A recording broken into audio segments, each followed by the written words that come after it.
दोस्तों नमस्कार। भारत के जो युवा हैं, भारत के युवाओं के लिए आज मैं एक संदेश देना चाहता हूँ और ये संदेश 10th क्लास या 12th क्लास वाले युवाओं के लिए नहीं है। ये संदेश उन लोगों के लिए है जो एजुकेशन की अगर बात करी जाए तो शायद ग्रेजुएशन के फाइनल ईयर के स्टूडेंट हैं या सेकेंड ईयर के स्टूडेंट हैं और पीजी की तरफ विचार कर रहे हैं। कहीं ना कहीं अब ये देखने वाली बात है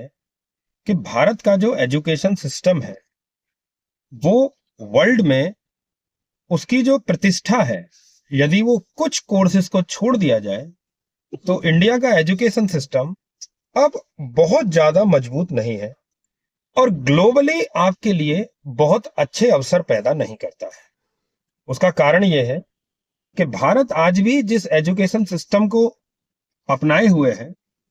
वो एजुकेशन सिस्टम वास्तविकता में बहुत लचर है, बहुत कमजोर है और उसके अंदर उद्यमियता शामिल हो गई है। उद्यमियता का मतलब है कि जो एजुकेशनल इंस्टीट्यूट्स हैं वो बेसिकली जो एजुकेशन प्रोवाइड कर रहे हैं उनका मुख्य उद्देश्य है पैसा कमाना, ना कि लीडर्स तैयार करना, ना कि ग्लोबल लीडर तैयार करना या ऐसे कॉन्फिडेंट बच्चे तैयार करना जो शायद कहीं भी जाकर अपना परचम लहरा सकते हैं। सेलेक्टेड अगर आप इंडिया की जो यूथ पॉपुलेशन है शायद उसका 10% पॉपुलेशन ऐसी होगी जो ये श्योर शॉट कह सकती है कि उसको आने वाले टाइम में या अपना कोर्स खत्म होने के बाद जॉब गारंटी है। दिक्कत यह है कि भारत की मैक्सिमम जो यूथ पॉपुलेशन है उसके पास उसका सर्टिफिकेशन कोर्स, डिग्री कोर्स या डिप्लोमा कोर्स करने के बाद भी ये श्योर नहीं है कि आखिर उसको जॉब लगेगी तो कैसी लगेगी, और ये भी श्योर नहीं है कि उसके करियर की जो शुरुआत होगी, यदि हो भी जाती है तो वो क्या एक ऐसे वेतन से शुरुआत होगी जिस वेतन को आप सर्वाइवल वेतन कह सकते हैं। ग्रेजुएट बच्चे, बीटेक करे हुए बच्चे भारत के अंदर 25-25 हजार, 30-30 हजार रुपए की जॉब कर रहे हैं। पैरामेडिकल स्टाफ के बच्चे 15-15 हजार रुपए की नौकरी पैरामेडिकल स्टाफ के बच्चे कर रहे हैं। यहां पर यह देखने वाली बात है कि भारत का जो यूथ है इसको कहीं ना कहीं एक चीज अब अपने दिमाग में जरूर ले लेनी चाहिए कि अगर आपने अपने अंदर अब कोई स्किल डेवलप नहीं करी, आपने अगर अपने अंदर कोई ऐसी चीज डेवलप नहीं करी जो आपको ग्लोबल एक्सपोजर दे सकती है, तो बिना ग्लोबल एक्सपोजर के अगर आप केवल इंडियन एक्सपोजर की बात करें तो आपके पास बहुत लिमिटेड ही अपॉर्चुनिटीज होंगी। खासकर अगर मेट्रोस की बात छोड़ दी जाए, मेट्रो सिटीज की बात छोड़ दी जाए, तो उसके अलावा भारत का जो अधिकांश हिस्सा है उस हिस्से में अपॉर्चुनिटीज और भी कम है और भारत का जो मैक्सिमम यूथ है वो यूथ उन्हीं शहरों में ज्यादा रहता है जिन शहरों के अंदर अपॉर्चुनिटी कम है, इसीलिए उनको पलायन का सहारा लेना पड़ रहा है। अब मेरा मानना यहां पर यह है कि यदि आप पलायन कर ही रहे हैं और आप अपना शहर, अपना गांव छोड़कर बाहर निकल ही रहे हैं, तो जैसी आज ग्लोबल कनेक्टिविटी अवेलेबल है, क्यों ना आप बाहर भी ग्लोबली निकलें। फिर जरूरत क्या है कि आप केवल और केवल यहां से दिल्ली आ जाएं, मुंबई आ जाएं, बेंगलोर आ जाएं, पुणे चले जाएं, हैदराबाद चले जाएं। जब आपने अपना घर छोड़ ही दिया तो फिर उड़ान इतनी ऊंची भरो कि वहां से आपका घर भी दिखाई दे और आपका गांव भी दिखाई दे। यानी कि अगर आप उड़ान भरना ही चाहते हैं और अपने माता पिता और अपने परिवार से दूर निकलना ही चाहते हैं तो कोशिश कीजिए कि आपके पास कुछ ना कुछ ऐसा हो जिससे आपको ग्लोबल एक्सपोजर मिल सकता हो। इसके दो कारण हैं। पहली बात तो ये कि भारत के अंदर जो एम्प्लॉयर साइकोलॉजी है, यानी कि जो कंपनियों के ओनर्स हैं, अगर उनकी साइकोलॉजी की बात करी जाए तो वो साइकोलॉजी बहुत अच्छी नहीं है। चाहे फिर उसमें इंडिया के सबसे बड़े बिजनेसमैन आते हो, चाहे फिर उसके अंदर इंडिया का एक लोकल एमएसएमई बिजनेसमैन आता हो, हर किसी का मानना यह है कि जो एम्प्लॉय है वो एम्प्लॉय अपना खून चुसवाने के लिए उनके पास नौकरी कर रहा है। और जो नीति है हायर एंड फायर वाली,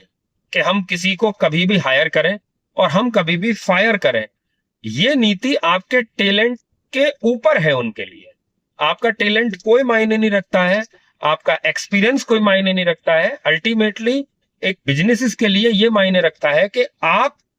जितना पैसा ले रहे हैं, क्या आपके बदले में उतने पैसे में 4 लोग और भर्ती करे जा सकते हैं? क्या 4 लोगों को और रिक्रूट कर कर उनसे काम कराया जा सकता है? और ये खासकर जो मिडिल लेवल की जॉब है उनके लिए तो यही होता है। लीडर तो एक ही होगा ऑर्गेनाइजेशन को चलाने वाला, तो कोई भी कंपनी उसके साथ तो कंप्रोमाइज कर सकती है कि चलिए लीडर है तो हम ऐसा कर सकते हैं कि भाई लीडर के लिए एक्स्ट्रा दे दें। लेकिन जो मिडिल मैनेजमेंट की जॉब है, और ये उन्हीं बच्चों के पास ये जॉब होती है जो बच्चे बी क्लास सिटीज से होते हैं, जो थोड़ा छोटे शहरों से कोर्स करते हैं, जो आईआईटी, आईआईएम या इस तरह की बड़ी संस्थाओं से कोर्स नहीं करते हैं, जो अपने यहाँ के जितने कॉलेजेस हैं उन कॉलेजेस से बीए की, बीएससी की, बीपीटी की, बी फार्मा की, डी फार्मा की या इस तरह की डिग्रियां जो करते हैं, उनके पास जो अपॉर्चुनिटी होती है वो एक लेवल की होती है और बहुत ही मिडिल क्लास जॉब उनको मिलती है, जिसका पैकेज 50,000 रुपए, 55,000 रुपए मैक्सिमम तक जाता है। लेकिन वहीं यदि ये बच्चे अपने आप को ग्लोबल एक्सपोजर में कुछ कर पाए, तो फॉरेन कंट्रीज में या फॉरेन लोकेशंस में इतनी डिमांड है जितनी आप सोच भी नहीं सकते। मैं ये वीडियो केवल यूथ के लिए बना रहा हूं, ऐसे यूथ के लिए जिसका करियर आने वाले 1 या 2 सालों में शुरू होने वाला है और जिसकी आज की उम्र 18 से 20 साल के बीच की है, 17 से 20 साल कुछ चुनिंदा केसेस में अगर मान लेते। अब आपको करना क्या है? अगर आप इंटरनेट पढ़ेंगे या अगर आप एक स्कीम पढ़ेंगे, आप एंटायर सिस्टम को समझेंगे, तो आप ये मानेंगे कि भारत के अंदर इस तरह के कोर्सेज की वैल्यू उतनी नहीं है जितनी विदेश के अंदर है। अब विदेश के अंदर वैल्यू है तो उसमें आपको विदेश जाना होगा तो आपके पास उसके फंड्स होने चाहिए, वहां पर रहने के लिए, काम करने के लिए आपके पास पैसा होना चाहिए। आप अगर इन चीजों को सबको ध्यानपूर्वक देखें और ये एनालिसिस करें, तो ये कोई बहुत बड़ा गेम नहीं है। जैसे मैं आपको एग्जांपल देता हूं, लेट्स से फिजियोथेरेपिस्ट। यदि आप इंडिया में हैं और आप जैसे उत्तर प्रदेश से हैं, तो अटल बिहारी वाजपेयी टेक्निकल यूनिवर्सिटी है जिससे आप बीपीटी की डिग्री करते हैं, बैचलर ऑफ फिजियोथेरेपी, जो 4 इयर्स डिग्री होती है, 6 मंथ की इंटर्नशिप होती है। आपने 4.5 साल अपने जीवन के उस डिग्री को करने में लगाए, लेकिन उसके बाद आपके पास जो अपॉर्चुनिटी है वो ये है कि जो प्राइवेट हॉस्पिटल है वो आपको मैक्सिमम 20,000 रुपए तक की जॉब ऑफर कर सकते हैं। वहीं अगर गवर्नमेंट की बात करी जाए तो गवर्नमेंट में जो जॉब्स निकलती हैं उसमें केवल और केवल 15 से 18, 20,000 रुपए ही गवर्नमेंट दे सकती है। लेकिन यदि आपने 1 साल की अतिरिक्त डिग्री अपनी बीपीटी इंडिया से करी, सॉरी, और उसके बाद आपने 1 साल की अतिरिक्त डिग्री किसी फॉरेन कंट्री में कर ली, खासकर न्यूजीलैंड में, ऑस्ट्रेलिया में, कनाडा में या इस तरह के देश जहां पर भारतीय जनसंख्या भी है और जो इस तरह के टैलेंट को कदर करते हैं, तब आपको यह पता लगेगा कि आप जिस डिग्री को केवल 15 और 20,000 रुपए की डिग्री समझ रहे थे, वो डिग्री वास्तविकता में कितनी बहुमूल्य डिग्री है। और विदेशों में फिजियोथेरेपिस्ट की जॉब ग्रीन चैनल वीजाज में आती है, यानी कि न्यूजीलैंड के अंदर तो अंदर यह है कि यदि आप फिजियोथेरेपिस्ट है तो आप एक हाईली रेप्यूटेड और स्किल्ड आपका कैटेगरी में आते हैं और आपकी जो शुरुआती सैलरी है वो करीब $80,000, 75,000, 80,000, $1,00,000 पर ईयर तक जा सकती है। जो गवर्नमेंट के कम्युनिटी सेंटर हैं उसमें भी अगर आपकी स्टार्टिंग होगी तो करीब 80,000 न्यूजीलैंड डॉलर से पर ईयर मिनिमम आपकी स्टार्टिंग होगी। अब आप इसको कैलकुलेट करते हैं तो इंडिया के हिसाब से ये नॉर्मली ऐसा बैठ जाता है, करीब 50 लाख रुपए पर मंथ, पर ईयर का आपका ये पैकेज डिसाइड होगा। अब यहां पर ये सोचने वाली बात है कि वही लोग जो भारत के अंदर फिजियोथेरेपिस्ट को वैल्यू नहीं देते हैं, वहीं किसी विदेश में उसी डिग्री की, उसी स्किल्स की, उसी पढ़ाई की जितनी वैल्यू है वो आपको पलकों पर बिठा रहे हैं। तो इसलिए यूथ के लिए मैं इस वीडियो के माध्यम से यह संदेश देना चाहता हूं कि आप अपने आप की एक स्किल जरूर ऐसी रखें जो आपको ग्लोबल एक्सपोजर में ला जाए। भले ही आपने ग्रेजुएशन करी, ग्रेजुएशन में आप पैसा जोड़िए, कुछ भी कीजिए, बैंक से लोन लेकर किसी भी तरीके से यदि आप फॉरेन कंट्री में चले जाते हैं तो फॉरेन कंट्री में जाने के बाद आपकी एंटायर लाइफ उसी तरीके से करीब करीब सेट हो सकती है जिस तरीके से भारत के अंदर नेता अपने आने वाली लाइफ सेट कर लेता है, आईएएस और पीसीएस अपनी आने वाली जनरेशन की लाइफ सेट कर लेते हैं, या एक गवर्नमेंट का भ्रष्ट अधिकारी जिस तरीके से आने वाले 50 सालों तक के लिए अपनी लाइफ को सेट कर लेता है,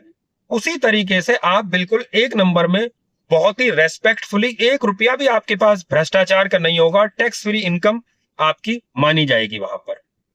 अलग अलग कंट्रीज के अलग अलग रूल है। तो माय डियर स्टूडेंट्स, जो यूथ है उनके लिए मेरा ये संदेश है, और ये केवल फिजियोथेरेपिस्ट की बात नहीं है। अगर आप बस के ड्राइवर भी हैं, जैसे इंडिया के अंदर बस के ड्राइवर की कोई कैटेगरी नहीं है। इंडिया के अंदर बस के ड्राइवर को सामान्यतः ड्राइवर माना जाता है। इंडिया में केवल पायलट को ही कोई अलग कंसिडर किया जाता है, लेकिन फॉरेन कंट्रीज में जब आप बस चलाते हैं, जब आप एक ऐसा 4 व्हीलर चला रहे हैं जिसके अंदर 30, 40, 50 सवारियां बैठ सकती हैं, आपकी स्किल धीरे धीरे बढ़ेगी। उसी तरीके से आपके स्टीयरिंग खुलेंगे कि आप अभी 15 सवारी की गाड़ी चला सकते हैं, आप 20 सवारी की गाड़ी चला सकते हैं, या 30 सवारी की चला सकते हैं। जैसे जैसे आपका स्किल होगा, आप बहुत ही हाईली रेस्पेक्टफुल